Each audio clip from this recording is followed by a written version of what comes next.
أجمعين أما بعد فأعوذ بالله من الشيطان الرجيم بسم الله الرحمن الرحيم ألا إن أولياء الله لا خوف عليهم ولا هم يحزنون صدق الله مولانا العظیم۔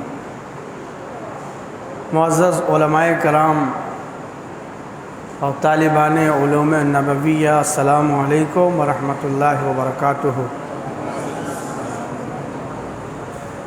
ابھی ایک دن قبل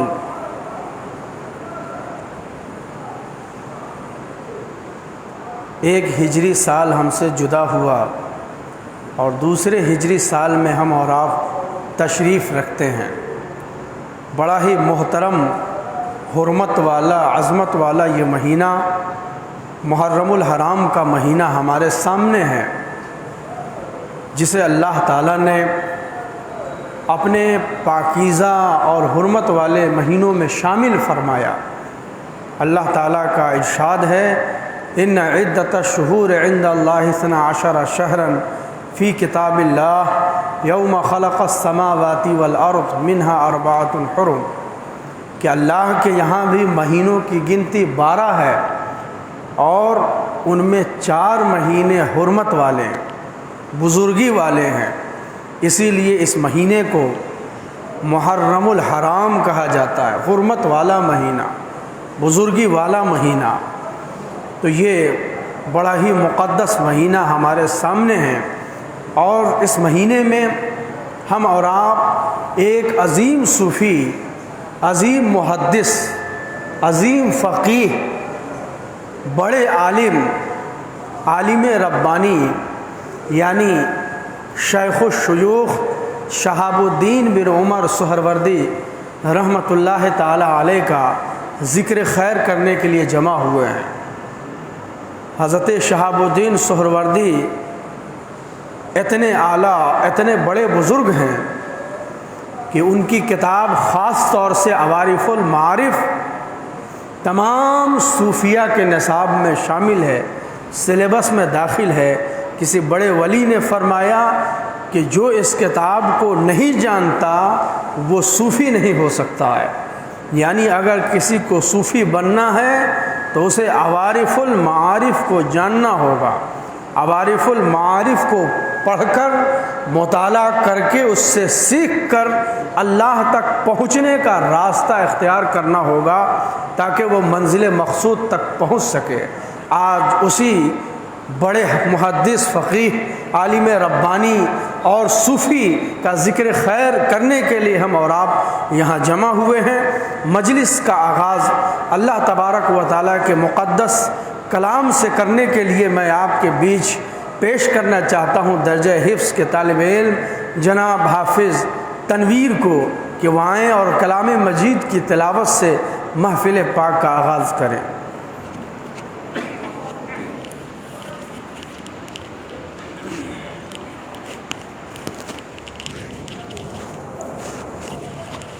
السلام علیکم ورحمۃ اللہ وبرکاتہ۔ اعوذ باللہ من الشیطان الرجیم،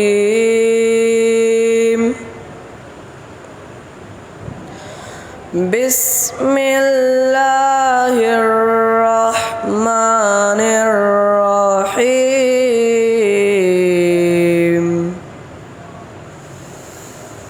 یا ایھا الذین آمنوا استعینوا بالصبر والصلاۃ ان اللہ مع الصابرین،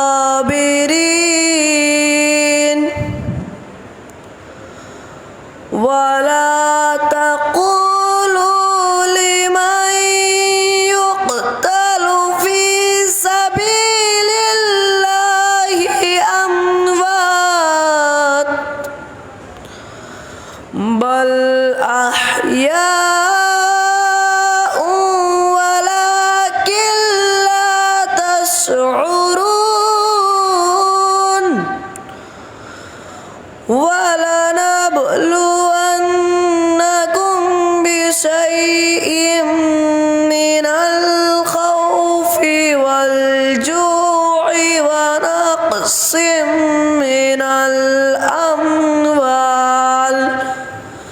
ونقص من الأموال والأنفس والثمرات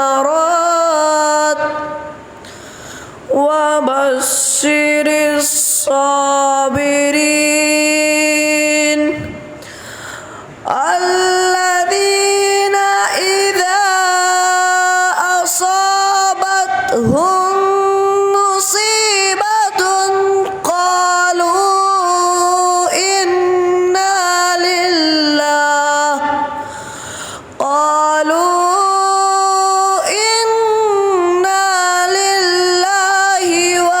وإنا إليه راجعون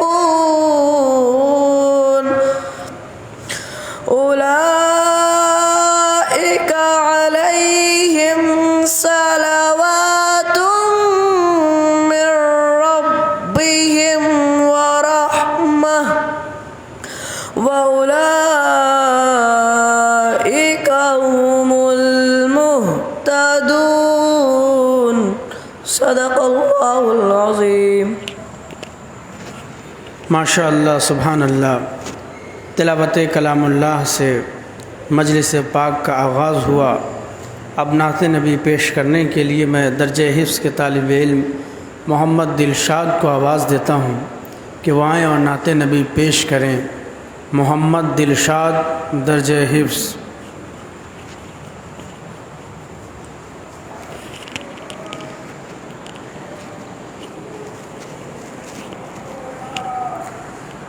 السلام علیکم ورحمۃ اللہ وبرکاتہ.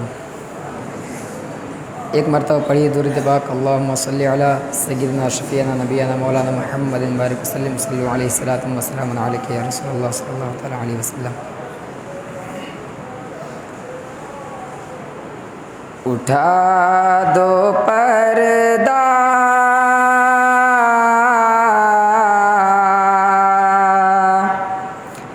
اٹھا دو پردہ دکھا دو چہرہ اٹھا دو پردہ دکھا دو چہرہ کے نور باری حجاب میں ہے کہ نور باری حجاب میں ہے.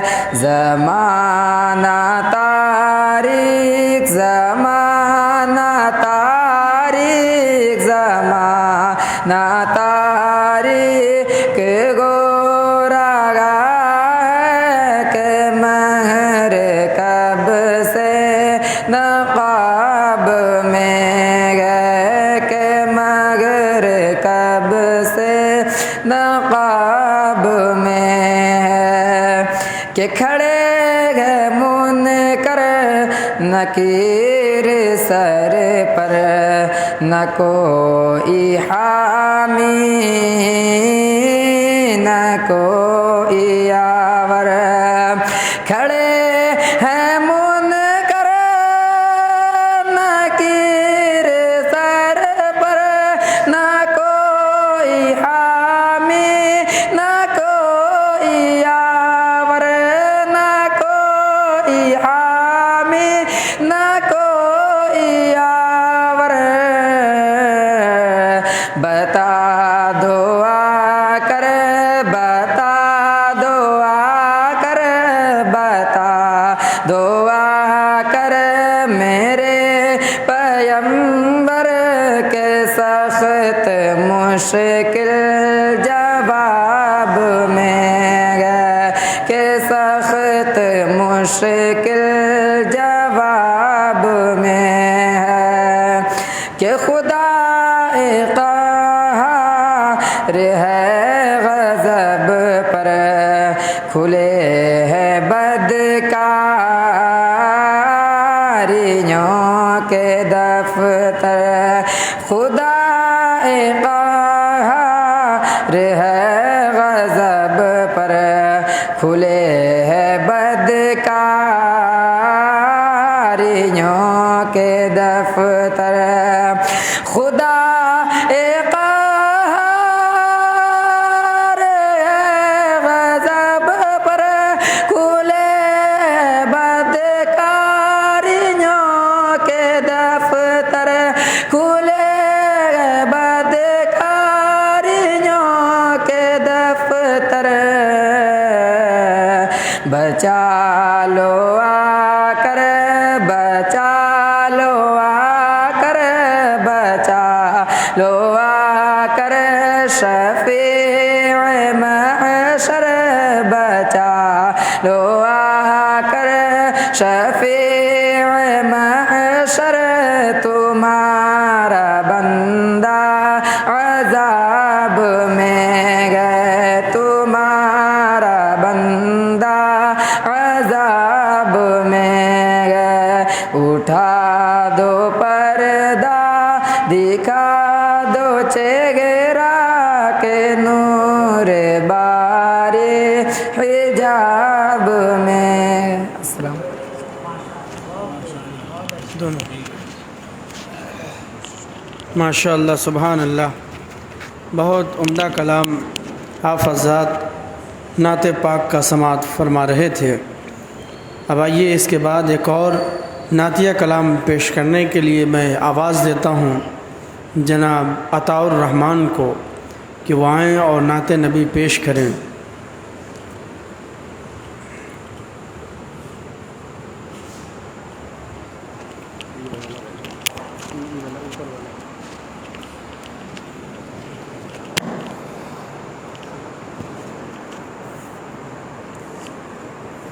السلام علیکم ورحمۃ اللہ وبرکاتہ۔ ایک بار جملے کو درود پاک پڑھے باؤز والن اللہم رب محمد صلی اللہ علیہ وسلم نحن بعد محمد صلی اللہ علیہ وسلم صلاۃ و سلام یا رسول اللہ صلی اللہ تعالی علیہ وسلم۔ اجمیر کا جب یہ منظر ہے تو بغداد کا منظر کیا ہوگا۔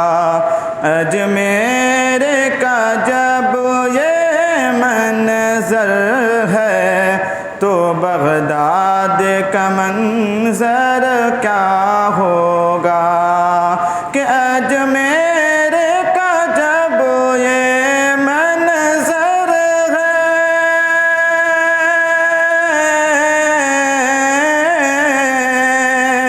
اجمیر کا جب یہ منظر ہے تو بغداد کا منظر کیا ہوگا۔ ارے رہتے ہیں جہاں نبیوں کے نبی وہ شہر منور کیا ہوگا۔ رہتے ہیں جہاں نبیوں کے نبی وہ شہر منور کیا ہوگا۔ او کلمہ پڑھائیں چوروں کو او کلمہ پڑھائیں چوروں کو مردوں کو اٹھا دیں ٹھوکر سے مردوں کو اٹھا دیں ٹھوکر سے کہ وہ کلمہ پڑھائیں چوروں کو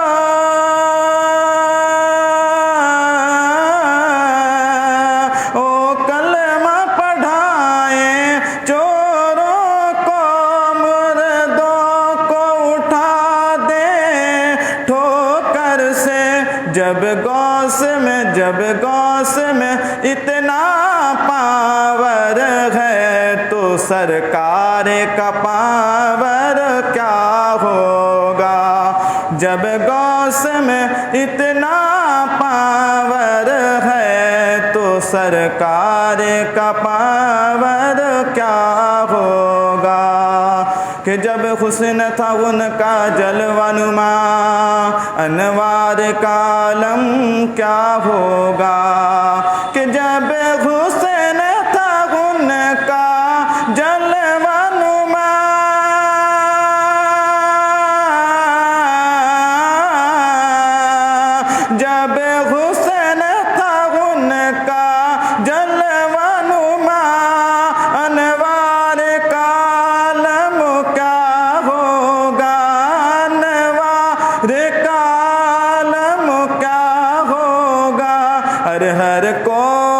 فدا ہر کوئی فدا ہے بن دیکھے دیدار کا عالم کیا ہوگا ہر کوئی فدا ہے بن دیکھے دیدار کا عالم کیا ہوگا اجمیر کا جب یہ منظر ہے تو بغداد کا منظر کیا ہوگا ایک سمت علی ایک سمت عمر ایک سمت علی ایک سمت عمر صدیق ادھر عثمان ادھر صدیق ادھر عثمان ادھر ایک سمت علی ایک سمت عمر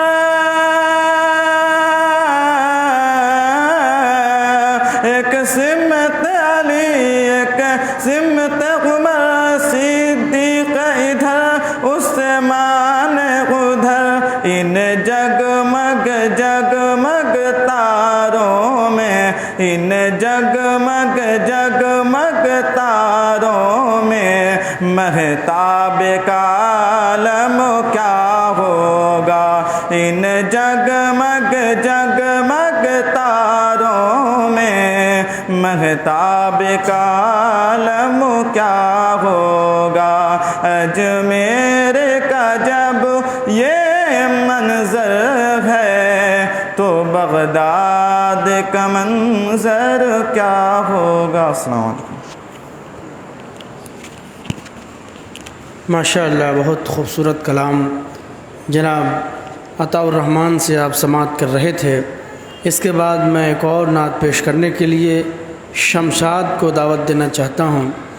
شمشاد درجہ حفظ کے طالب علم ہیں جامعہ منمیہ کے، ان سے آواز دوں گا کہ وہ آئیں اور نعت نبی پیش کریں۔ شمشاد درجہ حفظ۔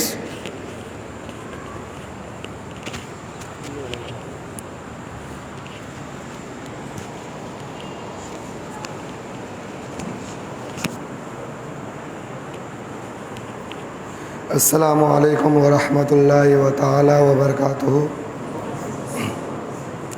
ایک بار درود پاک پڑھ لیجیے۔ اللہم صلی علی سیدنا و مولانا محمد بارک وسلم صلو علیہ صلاۃ و سلام علیک یا رسول اللہ صلی اللہ تعالی علیہ وسلم۔ لم یاتی نظیروں کا فی نظر لم یاتی نظیروں کا فی نظر مثل تو نہ شد پیدا جانا مثل تو نہ شد پیدا جانا جگ راجی کو تاج تو رے سر سو جگ راجی کو تاج تو رے سر سو ہے تجھ کو شہد و سرا جانا البحر علا والموج طغى من بے کس طوفان ہو شربا من بے کس طوفان ہو شربا مجدھارے میں ہوں یا رسول اللہ مجدھارے میں ہوں بگڑی ہے ہوا موری نیا پار لگا جانا لم یاتی نظیروں کا فی نظر مثل تو نہ شد پیدا جانا، عرش اعظم سے جس کی بڑی شان ہے، روضہ مصطفیٰ جس کی پہچان ہے، ہر روضہ مصطفیٰ جس کی پہچان ہے، جس کا ہم پلہ کوئی محلہ نہیں، جس کا ہم پلہ کوئی محلہ نہیں، ایک ایسا محلہ مدینے میں ہے۔ پھر مجھے موت کا کوئی خطرہ نہ ہو، موت کیا زندگی کی بھی پرواہ نہ ہو، موت کیا زندگی کی بھی پرواہ نہ ہو، کاش سرکار ایک بار مجھ سے کہے، کاش سرکار ایک بار مجھ سے کہے، اب میرا جینا مرنا مدینے میں ہے۔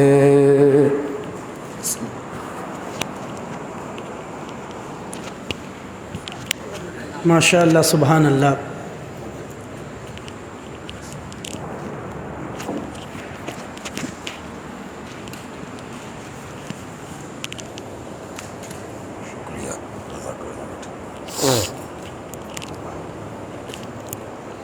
بسم اللہ الرحمن الرحیم، نحمدہ ونصلی ونسلم علی رسولہ الکریم وعلی آلہ واصحابہ واہل بیتہ واولیاء امتہ اجمعین۔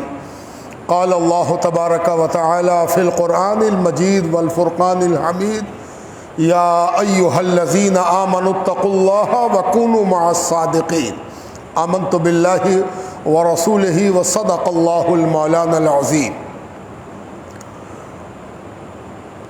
اس سے قبل کے چند باتیں عبادت بنانے کی نیت سے درود پاک پیش کرنے کی سعادت اور دولت حاصل کریں۔ اللہم، کوئی مجلس سجتی ہے دین کے حوالے سے، شریعت کے حوالے سے، تو یہ راز واضح ہوتا ہے کہ اللہ تعالیٰ کی مصلحت یہی ہے کہ اللہ رب العزت تاریخ کے ساتھ اپنی رحمت کو وابستہ رکھتا ہے، یہ سنت الہی ہے۔ ابھی آپ نے دیکھا کہ 10 دن ذی الحجہ کے گزرے، اس کے بعد 3 دن اور گزرا، اور کل ملا کے 13 دن اس میں ایام تشریق تھے، ایام النہر تھے، یوم الترویہ تھا، یوم العرفہ تھا۔ یہ کیا ہے؟ اللہ تعالیٰ نے تو سب دن بنایا ہے، 365 دن اللہ کا ہے، ہر مہینہ اللہ کا ہے، ہر ساعت اللہ کی ہے، سب اسی کی پیدا کی ہوئی ہے۔ وہ دینے پر قادر بھی ہے، ہر لمحہ دینے پر قادر ہے، اس کے دینے میں کبھی کوئی کمی نہیں آتی، اس کے عطا کرنے میں کبھی کوئی چیز حارج نہیں ہوتی، جب چاہے دے۔ اس نے ایک اصول بنا دیا کہ ہم فلاں تاریخ کو اپنی رحمت کی خاص تجلی فرمائیں گے۔ اب وہ تاریخ کیا ہوگی؟ وہ تاریخ میرے کسی دوست سے جڑی ہوئی ہوگی، میرا کوئی مقبول بندہ ہوگا جس سے اس تاریخ کا رشتہ ہوگا۔ یہ شریعت ہے، یہ منمانی نہیں ہے، یہ انسانی کارکردگی نہیں ہے، یہ آفٹر تھاؤٹ نہیں ہے، یہ سنت الہی ہے، اور اس سنت کی خبر پیغمبر نے دی ہے اور آسمان سے اتاری ہوئی اللہ کی کتاب نے ہم کو دی ہے کہ فلاں تاریخ کو ثواب ہوگا، فیض بٹے گا، اجر عطا ہوگا۔ یہ تاریخ کون سی ہے؟ تو اس کا تعلق موسیٰ علیہ السلام سے، اس کا تعلق ابراہیم علیہ السلام سے، اس کا تعلق اسماعیل علیہ السلام سے، اس کا تعلق حضور نبی کریم صلی اللہ علیہ وآلہ وسلم سے ہے۔ تو اگر قاعدے سے سمجھنے کی کوئی کوشش کرے گا تو اس کو پتہ چلے گا کہ اللہ تعالیٰ جو ہر وقت دینے پر قادر ہے، وہ اپنی عطا کو اپنے دوستوں کے واقعات سے جوڑ رہا ہے، اپنے دوستوں کے سوانے سے وابستہ کر رہا ہے، اسی تاریخ میں مہربانی کر رہا ہے جس تاریخ کو اسی نے اپنے کسی دوست سے جوڑا ہے۔ انتہا یہ کہ جمعے کا دن بڑا متبرک ہے۔ اب اگر آپ تفصیل میں جائیے تو جمعے کی تاریخ کہ جمعہ ہے کیا، تو آپ کو جو فضائل مناقب ملیں گے جمعہ کے، اس میں یہ ثابت ہو جائے گا کہ اس کا رشتہ پیغمبروں سے ہے۔ اور جب اور تفصیل میں جائیں گے کہ بھائی یہ جمعہ آغاز کیسے ہوا، تو پتہ چلے گا کہ اس کے آغاز کا تعلق اس جماعت سے ہے جو صحابہ کہلاتی ہے اور جو اللہ تعالیٰ کی پسندیدہ جماعت ہے۔ کل ملا کے ماحصل یہ آئے کہ کسی دن کو تخصص، خصوصیت، انفرادیت اس کے کسی دوست کے حوالے سے حاصل ہوتی ہے۔ یہ ایک اصول، ایک کلیہ، شریعت کا ایک قانون سامنے آ گیا، اور یہی وجہ ہے کہ اس دنیا میں پیغمبروں کی تاریخ، صلحاء کی تاریخ، اولیاء کی تاریخ، علماء خیر کی تاریخ امت میں خواص کے نزدیک پسندیدہ رہی ہے اور یادگار رہی ہے۔ اب اس کے دو مقصد ہیں۔ پہلا مقصد یہ ہے کہ اگر ایسا نہ کیا جائے تو یہ بھولنے والی جماعت انسانوں کی، جس کا نام ہی انسان ہے، بھولنے والی جماعت، بھولنے والی قوم، بھولنے والی جنس، ہم لوگ بھولنے والے لوگ ہیں۔ ابھی یاد تھا، ابھی بھول گئے، یاد آ گیا بھائی، ہم تو بھول ہی گئے تھے۔ صحابہ کہتے ہیں کہ بعض موقع پر قرآن کریم کی کوئی آیت پڑھی گئی تو ایسا لگا جیسے کہ یہ آیت ابھی نازل ہوئی ہو، یاد آ گیا سب کہ ارے یہ آیت، ہاں ٹھیک ہے بھائی، ارے یہ تو اللہ کا حکم ہے، بھولے ہوئے تھے ہم لوگ۔ اس سے پتہ چلا کہ نیکوکار ہو یا عام انسان ہو، ان کی یاد دہانی ضروری ہے۔ تو کس چیز کی یاد دہانی ضروری ہے؟ کہ جن شخصیتوں کو اللہ کی بارگاہ میں قبولیت حاصل ہوئی ہے، ان کو بھی آدمی بھولتا جاتا ہے۔ اگر بقرعید نہ آئے تو حضرت ابراہیم کی یاد تازہ نہ ہو، اور اگر ذی الحجہ نہ ہو تو حضرت اسماعیل کی یاد تازہ نہ ہو، اور اگر بقرعید کے حوالے سے کچھ گفتگو کا موقع جو بقرعید کے حوالے ہی سے ملتا ہے نہ سامنے آئے تو بی بی ہاجرہ یاد نہ آئے۔ اچھا، ایک بات تو یہ ہوئی۔ اب اسی کا ایک دوسرا حصہ ہے کہ حضرت ابراہیم یاد نہیں آئیں گے تو نمرود بھی یاد نہیں آئے گا، اور نمرود یاد نہیں آئے گا تو وقت کے نمرود سے مقابلہ کیسے ہوگا؟ وقت کے نمرود کو پہچاننے کے لیے بھی ضروری ہے کہ نمرود یاد آئے، اور نمرود اکیلے یاد نہ آئے۔ نمرود منفی ہے تو مثبت کے حوالے سے منفی یاد آئے، تاکہ صرف منفی یاد کرنے سے آدمی نگیٹو ہوتا جاتا ہے، نکاراتمک ہوتا جاتا ہے۔ اگر صرف ڈرا دیا جائے، ہارر، ڈراؤنا واقعہ پیش کیا جائے اور سب لوگ ڈر جائیں تو یہ زندگی کے لیے مشکل معاملہ ہوگا۔ آدمی ڈر جائے، المیہ ہو نہیں، اگر ڈرنے کی بات ہو تو اس کے ساتھ ساتھ بے خوفی کی بات بھی ہو، تاکہ ڈرنے والا نڈر بھی ہو سکے۔ ڈرے تو لیکن نہیں ڈرنا بھی سیکھ جائے۔ اس لیے ضروری تھا کہ نمرود کا ذکر ہو تو حضرت ابراہیم کے حوالے سے ہو، تاکہ یہ پتہ چل سکے کہ معیار قبولیت کیا ہے، اور معیار رد کیا ہے، رد کا معیار کیا ہے، ترک کا معیار کیا ہے، قبول کا معیار کیا ہے۔ اسی لیے پیغمبروں کی یاد تازہ کی گئی۔ اور آپ جانتے ہیں کہ جب کسی سنت کا پتہ چل جائے تو وہ سنت عمل میں آنی چاہیے۔ سنت ایسی نہیں ہونی چاہیے کہ جتنا ہم کو معلوم ہے اتنا ہی ہم کریں گے۔ تب تو وہی بات ہوئی کہ ایک بچہ سلیبس پڑھ کے عالم ہو جائے اور اس سے کہا جائے کہ لو تم تو بہت کتاب پڑھ چکے ہو، ذرا عوارف المعارف پڑھ کے سناؤ، تو کہ نا میرے نصاب میں نہیں تھی یہ کتاب، ہم عوارف نہیں جانتے، ہم عوارف نہیں پڑھ سکتے۔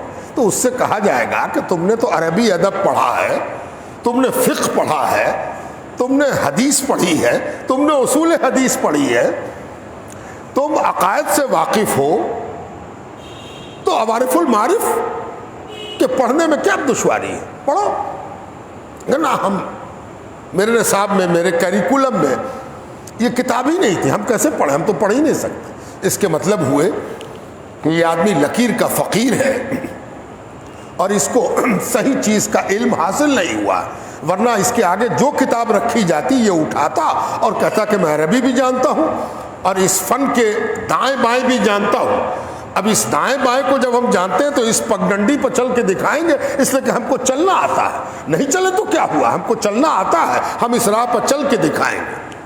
ٹھیک اسی طرح جب کسی ولی، کسی ممتاز انسان کی تاریخ آئے تو اس تاریخ کو بھی شریعت کے اصول کے مطابق اہمیت حاصل ہوگی، اور اس تاریخ کو بھی فیضان کا اجرا ہوگا، اور وہ تاریخ بھی اس لیے یاد کرائی جائے گی تاکہ انبیاء کے راستے پر چلنے والے باکمال بھی تمہاری نگاہوں کے سامنے رہیں۔ نبی تو باکمال ہے ہی، لیکن نبی باکمال کا حرف آخر نہیں ہے، وہ باکمال بنانے والے ہیں، جو ان کے راہ پر چلے گا سو باکمال ہوگا۔ تو جو باکمال ہو گیا اس کی تاریخ بھی ان صاحبان کمال کی طرح کمال کی ہے۔ یہی عرس کی فلسفی ہے، کسی بزرگ کا عرس، کسی بزرگ کے دنیا سے جانے کی تاریخ، کسی اللہ والے کا دنیا سے چلا جانا، یہ دو وجہ سے یاد کیا جاتا ہے۔ پہلی وجہ یہ کہ اس شخصیت سے اچھی طرح واقف ہو سکے، بھولا ہوا ہو تو یاد آ جائے، نہ جانتا ہو تو جان جائے۔ کیوں جان جائے؟ اس لیے کہ نیک لوگ نیکی کا سرچشمہ ہوتے ہیں، نیکی کا ادگم ہوتے ہیں، نیکی کا بہانہ ہوتے ہیں۔ نیکوکاروں کو یاد کرنا نیکی کرنا ہے۔ اس لیے عرس کی تاریخ اس سے رکھی جاتی ہے کہ صاحبان عرس یاد آئیں، اور جب صاحبان عرس یاد آئیں گے تو ان کے اعمال صالحہ، ان کی نیکی، ان کی استقامت اور ان کا مردانہ وار دنیا سے لڑنا یہ سامنے آئے گا، ان کی فتوت یاد آئے گی، گناہوں سے لڑنے کی صلاحیت انہوں نے جو دکھائی ہے وہ ہمیں حاصل ہوگی۔ اور دوسرا فائدہ یہ ہوگا کہ اللہ تعالیٰ نے اپنے دوستوں کی تاریخ کو اپنے فیضان کے اجرا کا سبب بنایا ہے۔ تو ہر وہ تاریخ جو کسی ولی سے جڑی ہوتی ہے اس میں فیضان کا اجرا ہوتا ہے، فیض نکلتا ہے، فیض بٹتا ہے، فیض بہتا ہے، فیض اترتا ہے۔ نزلا من غفور الرحیم، غفور الرحیم رب کی جانب سے فیض کی بارش ہوتی ہے، تو وہ بھی حاصل ہوگا۔ اب ایک تیسرا فائدہ، چونکہ بڑی تعداد میں یہاں پر طلباء ہیں، حفظ کے ہیں، عالمیت کے ہیں، ان کے لیے تو اور ضروری ہے کہ وہ عرس کی تاریخوں کو اچھی طرح سمجھیں، اس لیے کہ یہ عرس ان کا ہو رہا ہے جو بڑے عالم تھے، بڑے حافظ تھے، بڑے قاری تھے، بڑے صاحب علم تھے، بڑے صاحب درد تھے، نہ صرف کتابیں پڑھی تھی بلکہ ایسی کتابیں لکھ گئے جو سینکڑوں برس سے لوگ پڑھ کے عالم بن رہے ہیں۔ تو آج جن کا عرس ہے وہ ایک عجیب ذات ہے، ایک عجیب شخصیت ہے، ایک عجیب ویکتتو ہے ان کا۔ کون ہے وہ بزرگ؟ عرس میں شرکت کا نتیجہ سب یاد کرنے کی کوشش کرنا چاہیے، دماغ میں بات اترے تبھی فائدہ ہوگا، تبھی بات سمجھ میں آئے گی۔ کون ہے وہ بزرگ؟ وہ کہلاتے ہیں شیخ الشیوخ، شیخ کی جمع ہے شیوخ، شیخ الشیوخ، شیخ مانے بزرگ، اللہ والا، اونچے مقام والا، اونچے درجے والا، اللہ کا مقبول، اس کو ہم شیخ کہتے ہیں۔ شیخ کا عام معنی ہے جو ہم سے عمر میں بڑا ہے، وہ شیخ ہے۔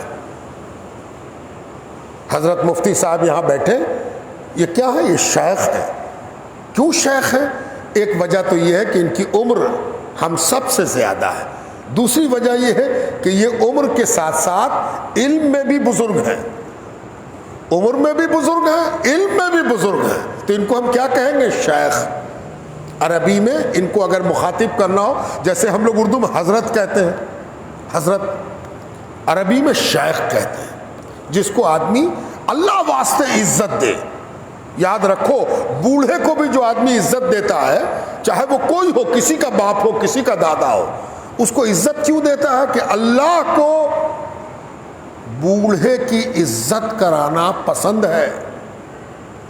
حضور صلی اللہ علیہ وسلم نے فرمایا، جو اپنے سے بڑے کی توقیر نہ کرے، جو اپنے بڑے کی عزت نہ کرے اور اپنے چھوٹے پر شفقت نہ کرے، وہ مجھ سے نہیں ہے۔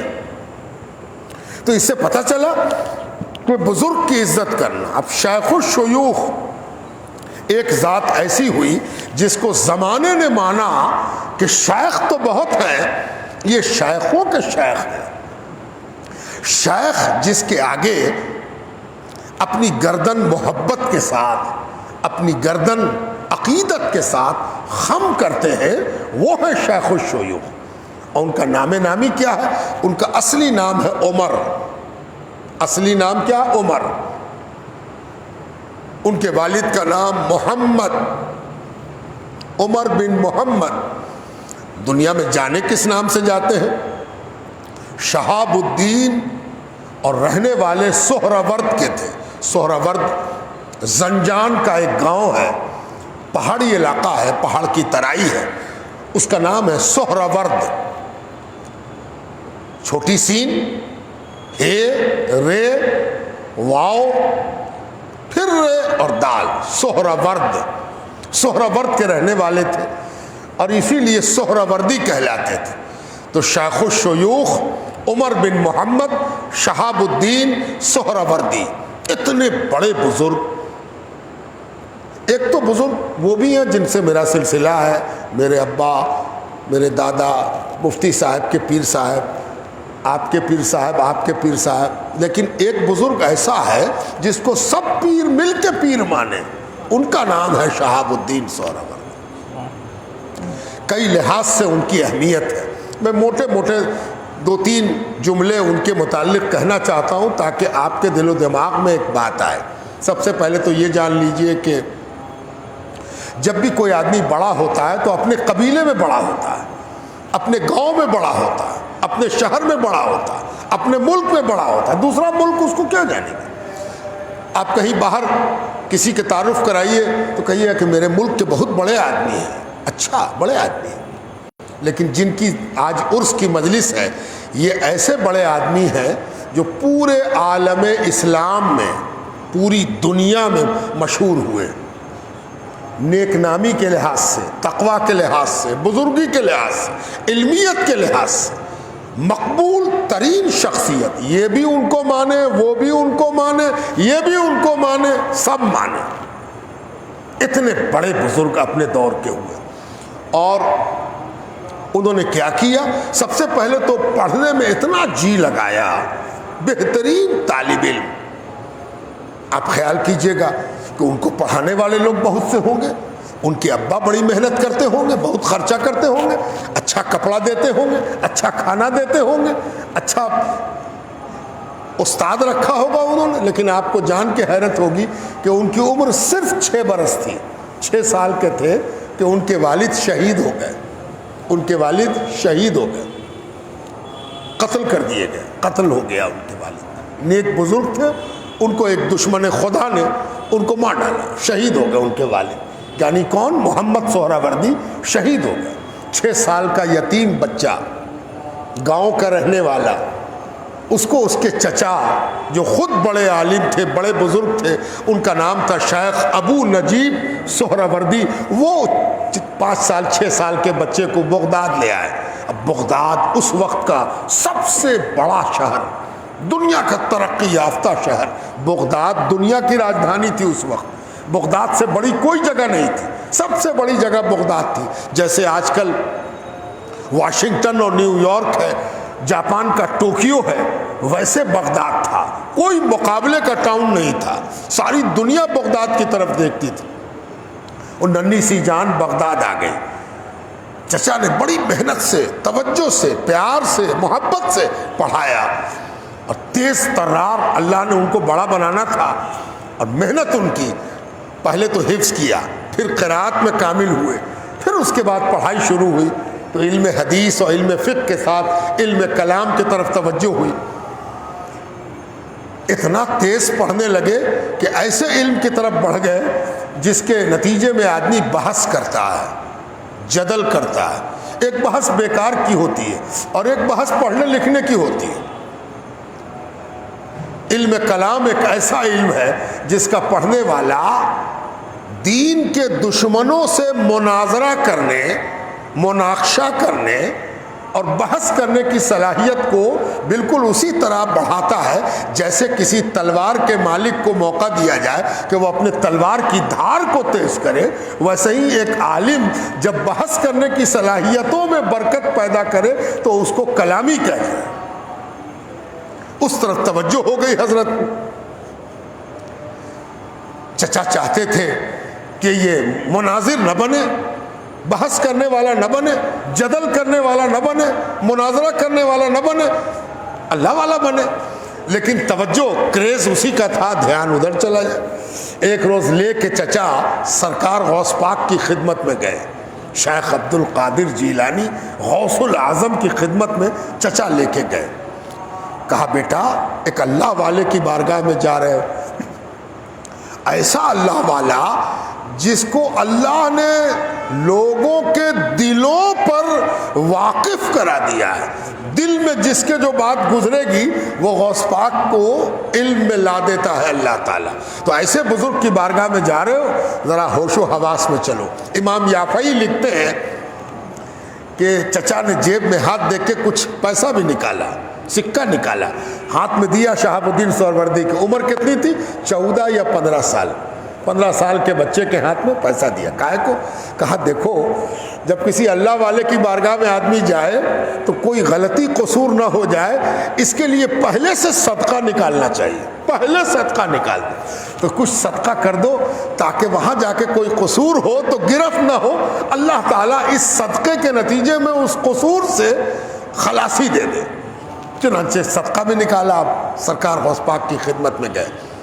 دلچسپ بات یہ ہے کہ اہل علم بھی یہاں بیٹھے ہیں، یہ کرامت شہاب الدین سہروردی رحمۃ اللہ علیہ کی علامہ ابن تیمیہ نے نقل کیا ہے، جو مانے جاتے ہیں کہ بڑے منکرین میں سے بہت بڑے ناقد ہیں، جو خود علم کلام کے بڑے ماہر ہیں، وہ یہ واقعہ نقل کر رہے ہیں، اور وہ کہتے ہیں کہ شہاب الدین سہروردی سے ان کے خلیفہ حضرت امام فاروسی نے سنا، اور امام فاروسی سے میں نے سنا، یعنی ابن تیمیہ اور شہاب الدین سہروردی رحمۃ اللہ علیہ کے درمیان ایک واسطہ ہے، علامہ فاروسی جو خود شہاب الدین سہروردی کے خلیفہ ہیں، وہ کہتے ہیں کہ میرے پیر نے خود سنایا، یعنی شہاب الدین سہروردی رحمۃ اللہ علیہ نے خود سنایا۔ لے کے گئے تو دیکھا کہ سرکار غوث پاک مصلی پر مشغول ہیں، اپنی خانقاہ میں سرکار غوث پاک مشغول ہیں، نماز پڑھ رہے ہیں یا کوئی وظیفہ پڑھ رہے ہیں، مشغول ہیں۔ تو چچا نے کہا ایک طرف ہو کے پیچھے ہٹ کے بیٹھ جاؤ، خود اس طرف بیٹھ گئے اور شہاب الدین سہروردی کو ادھر بیٹھا دیا، بیچ میں غوث پاک۔ کچھ دیر کے بعد سرکار غوث پاک فارغ ہوئے، تو فارغ ہونے کے بعد چچا نے محسوس کیا کہ حضرت فارغ ہوئے ہیں، تو سلام پیش کیا، حضرت نے جواب دیا، تو شہاب الدین سہروردی نے بھی جھک کے سلام پیش کیا۔ تو سرکار غوث پاک نے پوچھا کیسے آنا ہوا؟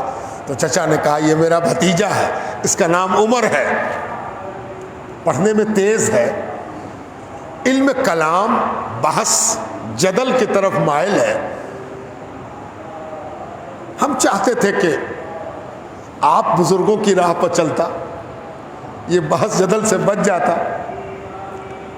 تو شہاب الدین سہروردی رحمۃ اللہ علیہ کہتے ہیں سرکار غوث پاک میری طرف متوجہ ہوئے، میری طرف رخ کیا اور رخ کر کے پوچھا کون کون کتابیں پڑھی ہیں آپ نے؟ تو حضرت کہتے ہیں کہ مجھے موقع ملا تو ہم نے کتابوں کے نام گنائے، یہ کتاب شہرستانی کی یہ کتاب اور علامہ فلاں کی فلاں کتاب اور فلاں کتاب سب زبانی مجھ کو یاد ہے۔ تو حضرت نے پوچھا زبانی یاد ہے؟ کہا ہاں زبانی یاد ہے، سناؤں؟ حضرت نے کہا نہیں ماشاء اللہ آپ کا حافظہ تو بہت بہتر، بہت اچھی بات ہے۔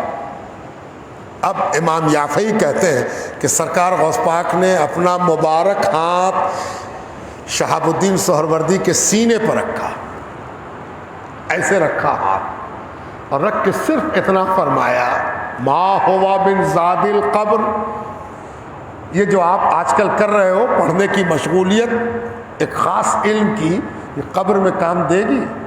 زاد قبر بنے گی تو شاید قبر بنے گی، قبر میں کام دے گا؟ بحث جدل۔ اتنا کہہ کے حضرت نے ہاتھ ہٹایا، ہاتھ ہٹایا تو قسمیہ کہتے ہیں شہاب الدین سہروردی کہ میں نے کوشش کیا کہ جو کتابیں مجھ کو فرافر یاد ہیں اس کا ایک لفظ زبان پر آ جائے، کچھ بھی نہیں تھا، بالکل ایسا لگتا تھا جیسے گری ہوئی سیاہی کو کسی نے سیاہی سوکھ رکھ کے سوکھ لیا ہو، کچھ نہ بچا، سب خالی ہو گیا۔ اس کے بعد سرکار غوث پاک نے فرمایا انت آخر المشہورین فی العراق، تم کیوں گھبراتے ہو؟ اور تمہارے لیے تو ایک عہدہ انتظار کر رہا اللہ کی بارگاہ میں کہ تم وہ آدمی ہوگے جس سے زیادہ مشہور کوئی دوسرا بغداد میں نہیں ہوگا۔ اس سرکار غوث پاک نے 15 سال کے بچے کے لیے جو پیشن گوئی کر دی وہ حرف بحرف ثابت ہوئی، حرف بحرف ثابت ہو گئی۔ شہاب الدین سہروردی رحمۃ اللہ علیہ، یہ تو آپ طلباء کے لیے ان کی داستان ہوئی، اب علماء کے لیے بھی کچھ بات کہہ دوں۔ وہ دنیا میں اس لیے بھی یاد کیے جاتے ہیں کہ وہ پوری دنیا کے علماء کے لیے نذیر ہیں۔ کیسے نذیر ہیں؟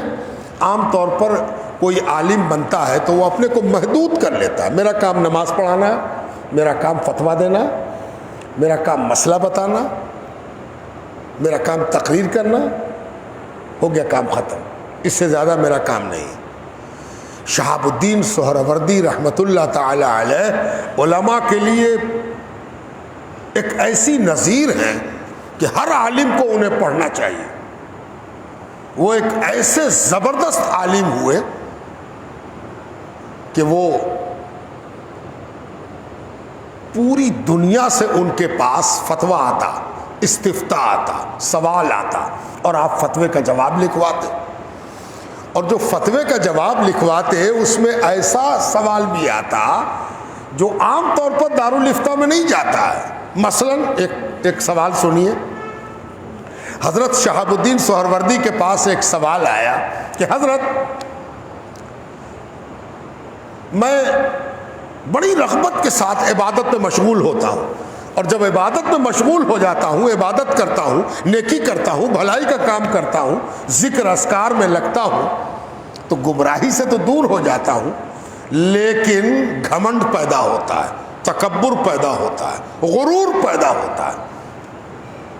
لفظ ہے وہاں پر عجب، عین جیم بے، عجب پیدا ہوتا ہے، یعنی ایسا لگتا ہے کہ ہم سے بڑا کون ہے، سب سے بڑے عبادت گزار تو ہم ہی ہیں۔ تو خیال پیدا ہوتا کہ عبادت نہ کریں تو گمراہ، کریں تو گھمنڈی، تو حضرت کون سی راہ اختیار کریں؟ اس لیے کہ گمراہی بھی نقصان دہ ہے اور گھمنڈی ہونا بھی نقصان دہ ہے۔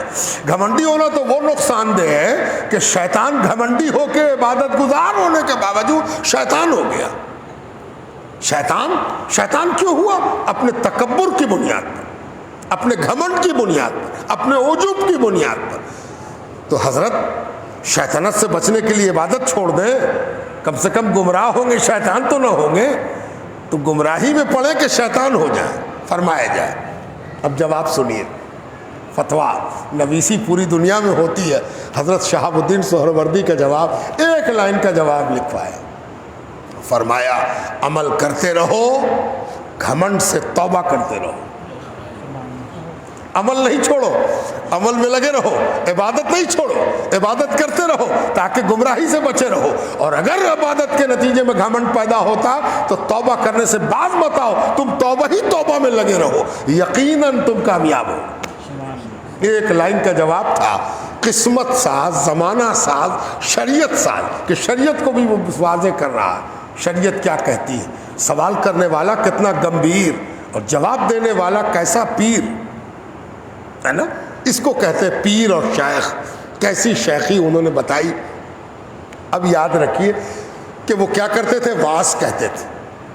واز کہنے کا طریقہ عجیب و غریب تھا۔ حضرت کبھی کبھی فقیرانہ لباس میں، پھٹی چٹی دستار، شکستہ خرقہ، اس حالت میں بیٹھتے اور واز کہتے۔ واز کہنے کا عالم یہ ہوتا کہ کوئی مجلس واز ایسی نہ ہوتی جس میں لوگ اپنے دل کی حضوری کے ساتھ رو نہ پڑتے ہو، تڑپ نہ جاتے ہو، چھٹپٹا نہ جاتے ہو۔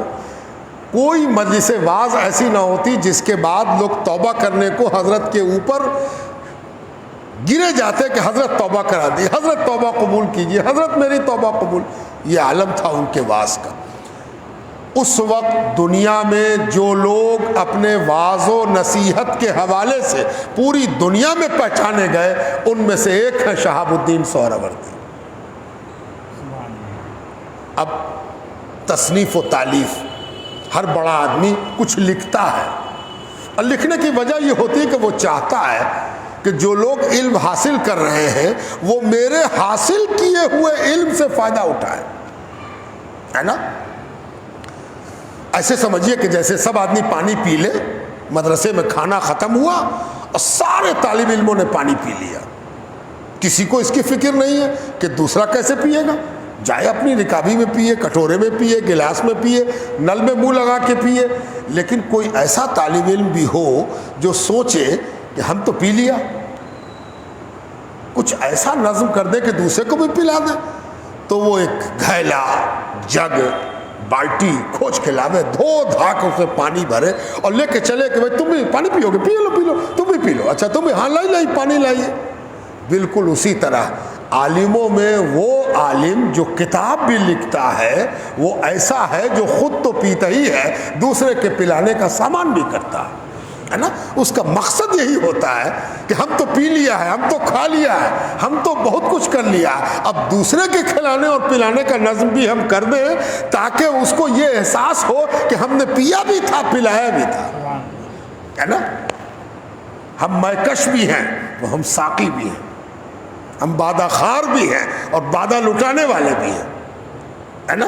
تو یہ شخصیت ان بڑے مصنفین کی ہوتی ہے جو کتاب بھی لکھتے ہیں، تصنیف و تالیف کا کام بھی کرتے۔ اور حضرت نے ایک کتاب لکھی،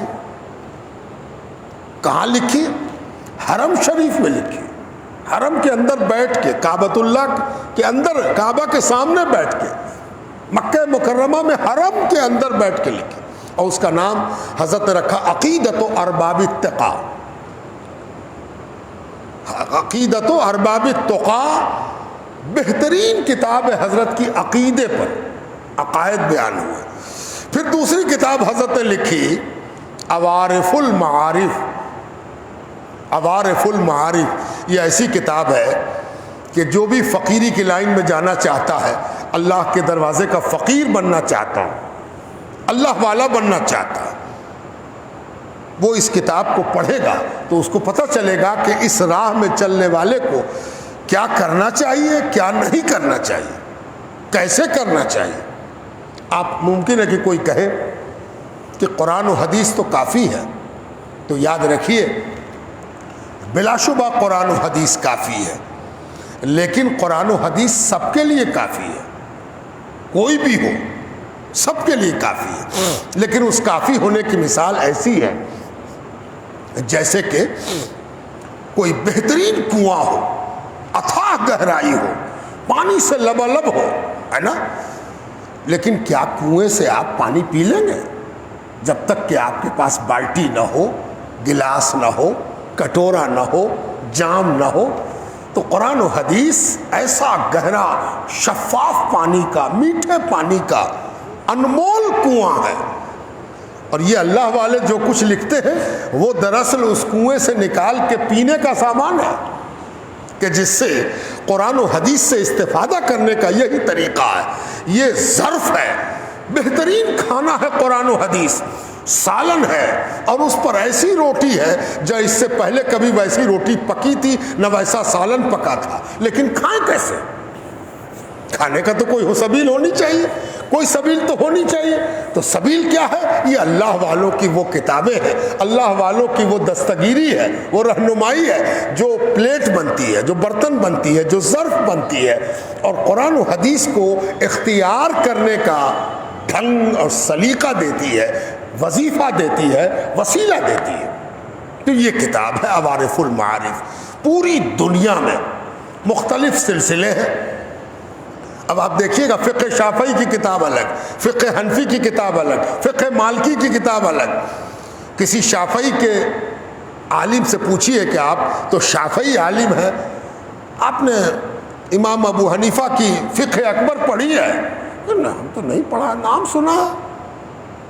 تو کوئی حرج نہیں، وہ شافعی ہے، اس کو فقہ اکبر پڑھنے کی کیا ضرورت؟ اس سے پوچھئے کہ صاحب آپ نے ملا علی قاری حنفی کی کوئی کتاب پڑھی کہ نہیں؟ ہم نے نہیں پڑھی. اب کسی حنفی سے پوچھئے کہ آپ نے امام شافعی کی کتاب الام پڑھی ہے کہ نہ، نام سنا ہے، پڑھا نہیں، ضرورت نہیں. اس سے پتہ چلا کہ جو جس فیلڈ کا ہوتا ہے اسی فیلڈ کی کتاب پڑھنا اس کے لیے مناسب ہے. عوارف المعارف اکیلی ایسی کتاب ہے جو سہروردی بزرگ نے لکھی. چشتی اس کو پڑھتے، نقشبندی اس کو پڑھتے، فردوسی اس کو پڑھتے، شاذلی اس کو پڑھتے، شتاری اس کو پڑھتے. کوئی سلسلہ دنیا کا ایسا نہیں ہے جس نے عوارف المعارف کو پڑھا، سنا، سند نہ لیا ہو. سب ان کے معتقد ہیں، سب ان کے کتاب کے قائل ہیں. ایسی عمدہ کتاب. یہ تو کتاب ہو گئی، ہو گیا کام ختم؟ نہیں. بادشاہ کے دربار میں خلیفہ الناصر لدین اللہ 45 سال وہ بغداد کا خلیفہ رہا ہے، پورے دنیا کا خلیفہ. راجدھانی بغداد تھی. سب سے 5-6 خلیفہ کا دور حضرت نے دیکھا، لیکن سب سے زیادہ جس کا دور رہا وہ الناصر لدین اللہ ہے، خلیفہ عباسی.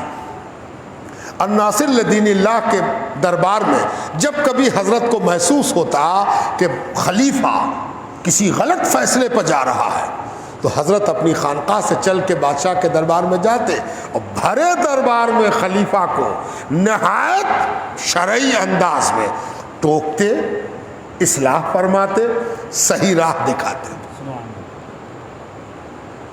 اور عالموں کے لیے میں نے نظیر کہا تھا، بادشاہ کو بہت سے بادشاہ اور تھے، چھوٹے چھوٹے بادشاہ. ایک بادشاہ تھا کیکاؤس، یہ ٹرکی کا بادشاہ تھا. ٹرکی پورا، ٹرکی کے آس پاس کے علاقے جو آج ترکی کہلاتے ہیں، اس کا وہ بادشاہ تھا کیکاؤس. کیکاؤس کا انتقال ہوا تو اس کا بیٹا جانشین ہوا کیقباد. کیقباد کی تاجپوشی جس دن ہونی تھی، اس کو گدی پر بٹھانا تھا، تو بغداد کے خلیفہ نے سوچا کہ اپنی جانب سے جو سند بھیج رہے ہیں کہ ہاں تمہاری بادشاہت کنفرم کیا، تو کس سے بھیجیں؟ تو اس کی نگاہ حضرت شہاب الدین سہروردی پر پڑی اور کہا کہ حضرت اگر آپ تشریف لے جائیے تو بڑی بات ہوگی، بادشاہت کی عزت بڑھ جائے گی اگر آپ چاہیے. حضرت نے کہا ٹھیک ہے میں جاؤں گا. تو بادشاہ کے سفیر بن کر کیقباد کو بادشاہ بنانے حضرت تشریف لے گئے. اور لے گئے تو صرف یہ نہیں ہوا کہ حضرت ایک خلیفہ کے سفیر بن کے گئے، پورا شہر نکل آیا. چشمدید راوی کہتا ہے شہر کا ایک ایک آدمی روڈ پر تھا کہ حضرت شہاب الدین سہروردی کی دستبوسی کر لیں. اتنا بڑا بزرگ آ رہا ہے. اور بادشاہ نے جو آنکھ بچھائی، حضرت نکلے، پتہ نہیں کتنے مرید ہوئے، کتنے نے توبہ کی، علماء نے اجازت لی، خلافت لی، حدیث کی سند کی اجازت دے رہے ہیں، خرقہ خلافت پہنا رہے ہیں. اسی طرح پتہ نہیں کتنے شہروں میں اور کتنے ملکوں میں حضرت تشریف لے گئے بادشاہ کے سفیر بن کر، اور اسلامی سلطنت کی عزت بڑھائی. اس سے پتہ چلا کہ آپ عالموں کے لیے ایک نظیر ہیں کہ عالم کے اندر اتنی صلاحیت ہوتی ہے، اتنا تفقہ ہوتا ہے، اتنی بلند خیالی ہوتی ہے کہ وہ اپنی حفاظت کر سکتا ہے ہر فتنے سے، ہر برائی سے، اور جب کوئی اپنی حفاظت کرنے پر قادر ہو تو اس کے لیے یہ لازم ہے کہ وہ دوسروں کو بھی حفاظت بخشے۔ اس لیے حضرت سفیر بن کے بھی جاتے تھے۔ ایک موقع ایسا آیا کہ ایک بادشاہ نے بغداد پر حملے کی ٹھان لیا، اور جب وہ بغداد پر حملہ کرنے کی تیاری کر کے لشکر لے کے آ گیا تو خلیفہ نے شہاب الدین سہروردی رحمۃ اللہ علیہ کی خدمت میں عرض کیا کہ حضور، آپ کی عزت اس کے ملک میں بھی ہے اور اس ملک میں بھی ہے، حضرت آپ کیوں نہیں اس مصالحت کی کوشش کرتے ہیں؟ تو حضرت مصالحت کے لیے تشریف لے گئے، اور ان کی بات سن کے وہ لشکر واپس گیا اور جنگ رک گئی۔ کیسے بزرگ، کیسے اللہ والے، کیسے عالم اور کیسے باخدا شخصیت کے مالک ہیں حضرت، اس کا اندازہ آپ کو ہو رہا ہوگا۔ میں نے تو بہت اچٹتی ہوئی نگاہ ڈالی، بہت تفصیل میں نہیں گیا، اتنا وقت بھی نہیں ہے میرے پاس کہ میں بہت تفصیل میں جاؤں۔ ایک دو اشارے اور کر دوں، یہ تو سفارت کا مسئلہ ہوا۔ اب یہ بھی یاد رہے کہ حضرت بڑے عالم ہیں، بادشاہ عزت کرتا، کئی بادشاہ عزت کرتے تو گھر سے باہر نہ نکلے، نہیں، نماز کے پابند، روزے کے پابند، اذکار کے پابند، اور کس چیز کے پابند؟ ہر سال حج کرتے، ہر سال پابندی سے، یہاں تک کہ دور اخیر میں چلنے پھرنے کی صلاحیت کم ہو گئی تھی تو کھٹولے پہ حج کرتے، کھٹولا جاتا۔ بڑے اکابر لکھتے ہیں کہ حضرت کی صحت خراب رہنے لگی، عمر زیادہ ہو گئی، 80 سال کی عمر ہو گئی، صحت خراب رہنے لگی، تو ایک روز کوئی بڑے حکیم آئے، حضرت کے معتقد تھے، نبض وغیرہ دیکھی، حال دیکھا، تو کہا کہ حضور ٹھنڈا کھانے سے پرہیز کیا جائے۔ حضرت مسکرا کے رہ گئے۔ حضرت کے ایک مرید سن رہے تھے، انہوں نے فوراً ایسی پگڑی تیار کی، ایسی دستار، ایسا امامہ تیار کیا جس کے اوپر چولہا رکھا جا سکے، اور اس دستار میں چولہا باندھ لیا، اور حضرت کا کھانا اس کے اوپر رکھا، اور دستار کے پیچ میں ایسا باندھا کہ نہ چولہا گرے نہ پتیلی گرے، اور جہاں حضرت کے کھانے کا وقت ہوتا اپنی سر سے وہ چولہا اتارتے، پتیلی اتارتے، اور حضرت کے سامنے گرم کھانا رکھ دیتے۔ آپ کو جان کے حیرت ہوگی کہ ان کا نام ہے شیخ جلال الدین تبریزی، اور وہ اس بر صغیر کے بہترین اللہ والے ہوئے۔ اور کبھی کوئی پوچھ دیتا کہ حضرت کون سا عمل کیا، کہ سادھو آپ کے آگے پامال، بیراگی آپ کے آگے پیمال، بادشاہ آپ کو جھکی جھکی سلام کرے، زمانہ آپ کے آگے نظریں بچھائے، آخر کون سا عمل آپ نے کیا ہے؟ تو کہتے کہ عمل کیا ہوتا ہے، صرف شیخ کا گرم کھانا رکھنے کے لیے چولہا سر پر برسوں رکھا ہے نا۔ کیسی خدمت اور کیسا جذبہ، اس خدمت نے شیخ جلال الدین تبریزی کو کہاں پہنچا دیا ہے نا۔ حضرت شہاب الدین سہروردی رحمۃ اللہ علیہ ہر سال حج میں جاتے۔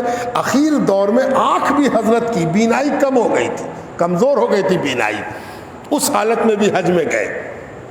اور جب حج میں جاتے تو ایک واقعہ اور سنا دیں کہ حج میں یہ ہوتا تھا کہ حضرت فرماتے ہیں کہ جب میں اپنے پیر شیخ ابو نجیب سہروردی کے ساتھ حج میں جاتا تھا تو میں ان کی خدمت میں رہتا تھا، دن رات خدمت کرتے تھے، تو میں ایک چیز محسوس کرتا تھا کہ حضرت ارکان حج بجا لاتے ہیں، فرائض، سنن، نوافل سب کی پابندی کرتے ہیں، ایک کام اور کرتے ہیں، اور وہ کام بڑا عجیب ہے۔ وہ کیا کہ میرے شیخ یعنی حضرت کے شیخ سب کام سے فارغ ہو جاتے تو حرم کے کسی دروازے پر کھڑے ہو جاتے، حرم کے کسی دروازے پر کھڑے ہو جاتے، اور جتنے لوگ حرم سے نکلتے سب کو حضرت سلام کرتے، السلام علیکم، اور ظاہر ہے کسی کو سلام کیجیے تو جواب دے گا وعلیکم السلام، اور حضرت ہاتھ بڑھاتے مصافحہ کرتے، چلو نا تو کچھ بات چیت نہیں، السلام علیکم مصافحہ، السلام علیکم مصافحہ، السلام علیکم مصافحہ۔ ایک روز فرصت بھی تھی، موقع بھی تھا، شہاب الدین سہروردی رحمۃ اللہ علیہ کہتے ہیں کہ میں نے بڑے ادب سے پوچھا کہ حضور سب کام تو شریعت کی کتابوں میں پڑھا ہے اور آپ کو دیکھتے ہیں کرتے ہوئے، یہ کون سا کام ہے جس میں آپ گھنٹوں لگاتے ہیں کہ جان نہ پہچان نہ ملاقات نہ بات، کون ہے کیا ہے، مزدور ہے کہ کیا ہے، وہ رکشہ والا ہے کہ ٹمٹم والا ہے، کون ہے، گھوڑا والا ہے کہ خچن والا ہے، سب کو آپ سلام کر رہے ہیں اور ہاتھ ملا رہے ہیں، کیا ہے؟ تو حضرت نے فرمایا، میرے شیخ نے مجھ سے کہا کہ سنو، یہ جو ہم لوگ حج میں آئے ہیں نا، اس کا بنیادی مقصد مغفرت پانا ہے، بخشائش حاصل کرنا، نجات حاصل کرنا. اور نجات حاصل کرنے کے لیے نجات کا کھکن ہونا چاہیے. بہاری لفظ ہے کھکن، تڑپ، بے چینی کیسے حاصل ہو. جیسے کوئی طالب علم چاہتا ہے کہ جلدی سے ہم قرآن یاد کر لیں، جلدی سے ہم اپنی کتاب پوری کریں، لگن سے پڑھتا ہے، ویسے اسی لگن کو کھکن کہتے ہیں. لگن کا دوسرا نام، لگن جب خوب بڑھ جائے، تڑپ جب خوب بڑھ جائے، تو اس کے لیے بہاری لغت میں ایک لفظ ہے کھکن، ہے نا. تو اس کھکن میں کہ نجات مل جائے، اس کا ایک طریقہ یہ بھی ہے کہ میں نے حدیث میں پڑھا ہے. اب دیکھیے، تصوف، علم حدیث سے تصوف کی راہ طے ہو رہی.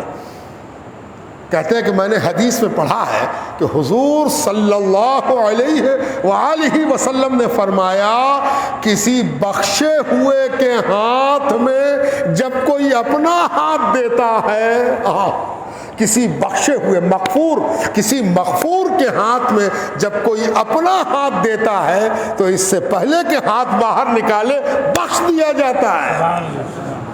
اس لیے کہ اللہ تعالیٰ کو یہ منظور نہیں ہے کہ کسی بخشے ہوئے کے ہاتھ میں بغیر بخشے ہوئے کا ہاتھ رہے، ہے نا. تو اس امید پر کھڑا ہو جاتا ہوں کہ شاید تو کوئی ایسا ہوگا جو اللہ کا بخشا ہوا ہوگا اور میرا ہاتھ اس میں جائے گا تو ہم بخش دیے جائیں گے. اور پھر میں نے اپنے پیر سے پوچھا کہ بات سمجھ میں نہیں آئی، تو میرے پیر نے مجھ سے کہا، ارے سمجھا نہیں تم نے، جب کوئی اللہ کے دوستوں میں قطبیت تک پہنچتا ہے اور اللہ تعالیٰ اس کو آگاہی دیتا ہے کہ تم بخش دیے گئے ہو، تو وہ کوشش کرتا ہے کہ دنیا کو بخشوا دے. تو کھڑے اس لیے ہوتے تھے کہ جو آ رہا ہے سب کو ہاتھ پکڑا دے، کم سے کم بخشائش تو ہو جائے. یہ ہے وہ راز جو اللہ والوں کا ہے. فقیر بن کے شہنشاہی کرتے ہیں، ہے نا، منگتا بن کے داتا ہوتے ہیں. یہاں دکھتے منگتا ہے، ہوتے داتا ہے نا. تو یہ راز بھی تھا شہاب الدین سہروردی رحمۃ اللہ علیہ کا. اب ایک آدھ دو وجہ اور سن لو، بات ختم. چونکہ بہت بڑے ولی ہیں، بہت بڑے ولی ہیں، ایک عجیب شان کے ولی ہیں، ایک عجیب. ہم لوگ کیوں ذکر کر رہے ہیں؟ تو آپ کہیے گا ممکن ہے کہ آپ کی خانقاہ میں حضرت کا سلسلہ، ہاں بالکل آیا. میرے یہاں تو کئی واسطے سے آیا، ہم کئی لحاظ سے سہروردی ہیں. ایک کرامت بھی سنائیں گے میرے اپنے ذات سے جڑی ہوئی حضرت کی کرامت. میری کرامت نہیں، ہم کہاں سے صاحب کرامت ہوں گے؟ تو حضرت صاحب کرامت. لیکن اس کرامت کا تعلق میری ذات سے بھی ہے، وہ بھی میں سناتا ہوں. اچھا پہلے وہی سن لو. جب میرے مرید ہونے کا لمحہ آیا، اللہ تعالیٰ کی مرضی ہوئی، تو تفصیل میں نہیں جائیں گے، میں صرف ایک اشارہ کر رہے ہیں. میرے والد بیتن چشتی تھے، میرے دادا بیتن چشتی تھے، میرے پردادا بیتن نقشبندی تھے، اعلیٰ حضرت تک سب نقشبندی ہیں. تو میرے دل میں ایک خیال تھا،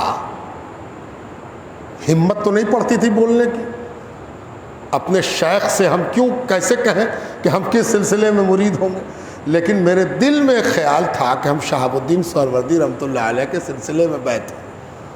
اب دل میں دھک دھک بھی تھی کہ پتہ نہیں حضرت کون سلسلے میں بیعت کریں گے، جو سلسلے میں کریں، لیکن میری خواہش یہی تھی.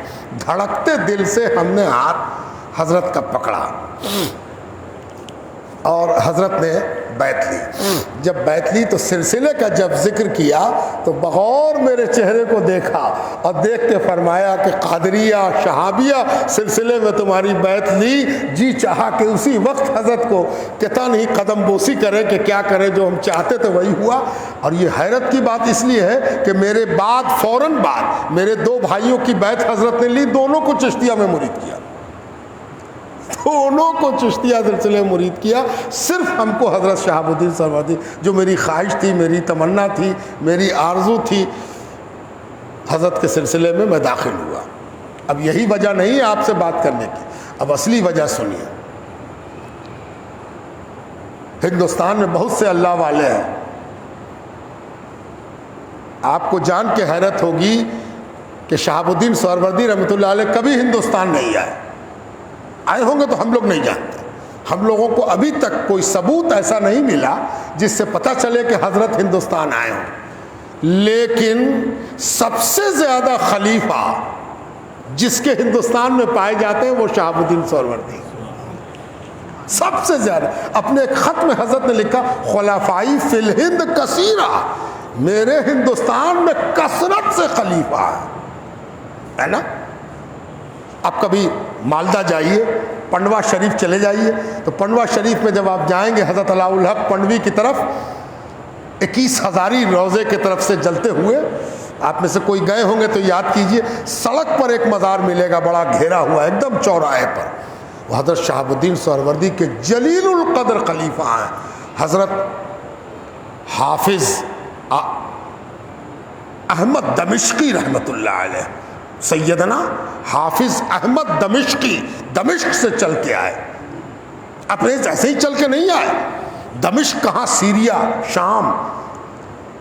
روایت میں یہ خبر ملتی ہے کہ شہاب الدین سہروردی رحمۃ اللہ علیہ کے سامنے گویا اس بر صغیر کا نقشہ لگا ہوتا تھا، اور حضرت اشارہ کر کے کہتے تھے تم کو پنڈوا جانا ہے، تم پنڈوا جاؤ. پٹنہ میں پیر جگجوت کچی درگاہ والے حضرت مخدوم جہاں کے اپنے نانا شہاب الدین سہروردی، پیر اور مرید دونوں ایک نام کے ہیں.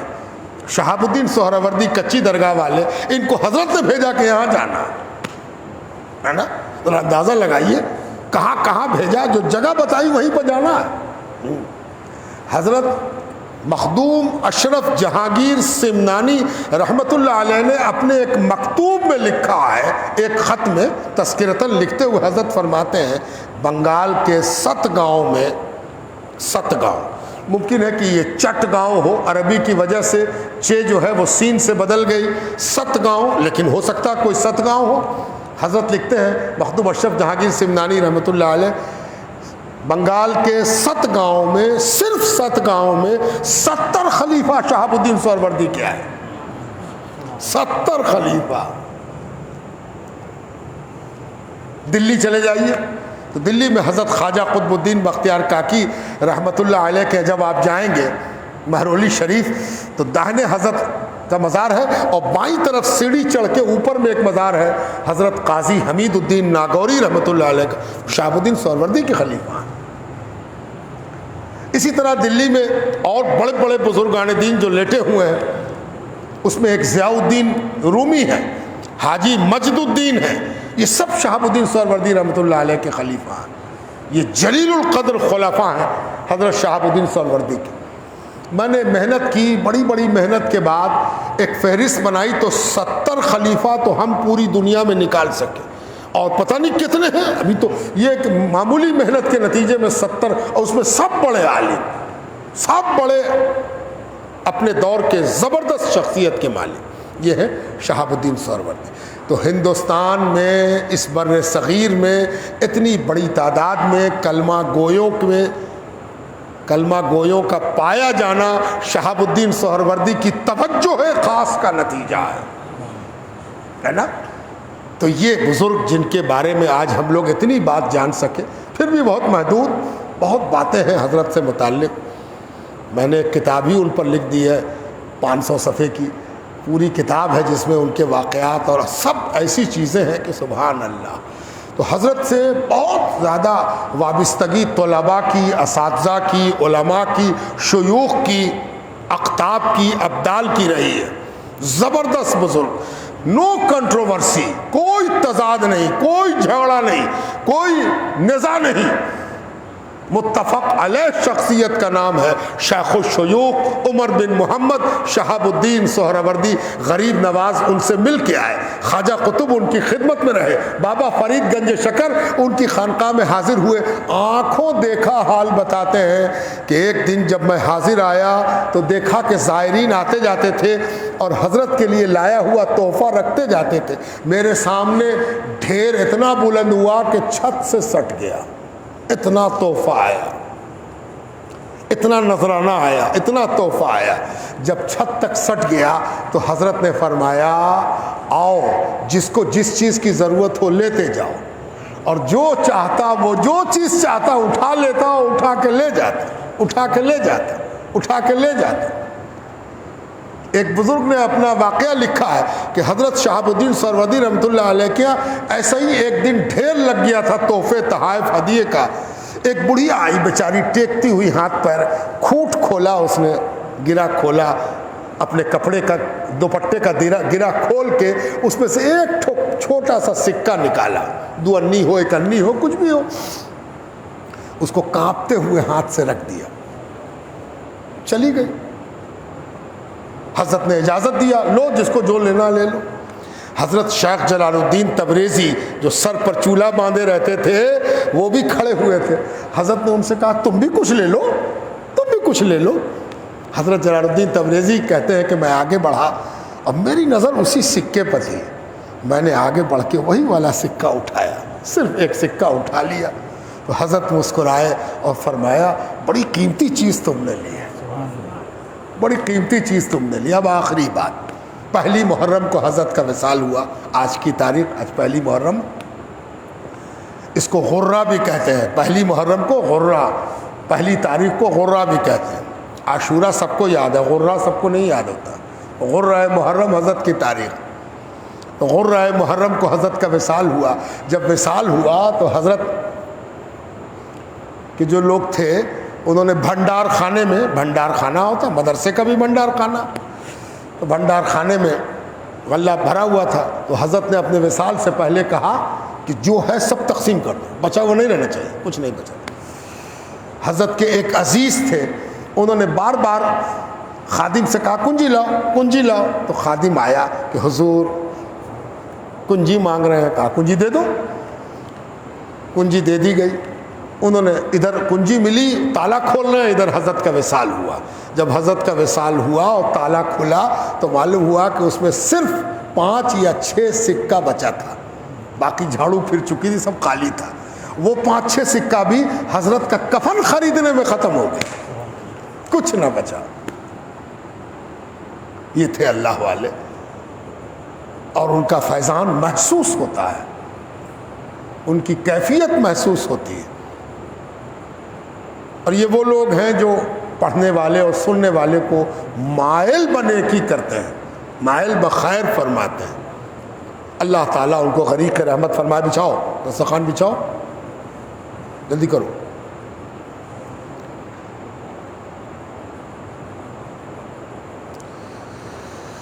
چلیے کل ہو جائے، آ جاؤ۔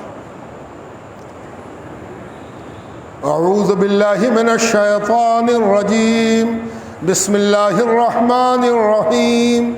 اللہ لا الہ الا هو الحی القیوم، لا تأخذہ سنۃ ولا نوم، لہ